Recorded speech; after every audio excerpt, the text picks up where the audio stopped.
gusto ko lang malaman kung sino ba yun. Eh parang matagal na may crush ito eh. Tapos, kilala ka ng bata pa tayo. Sino bang may crush siya? Simula bata tayo. Sino ba, bes? Salong naman yun eh. Sino? Kilala mo? Sabihin mo talaga ngayon. Hey na, sabihin talaga sa'yo. Parang iwan naman. Kaibigan ko tayo sabihin mo. Pakuntsaba ka ng secret admirer ko, no? Ay, hindi. Ano? Ang ibig kong sabihin. Lord, bakit naman ang naipin yun?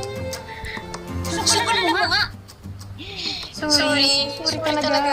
Pero kasi, kasing kaibigan ko eh. Isang dekada na, hindi pa rin kinagalaw yung baso eh. Parang matagal lang may Ako crush ito eh. Ako na lang. Tapos lang naman eh. Kilala ka ng bata pa tayo. Tayo magkaibigan, sabihin mo na sino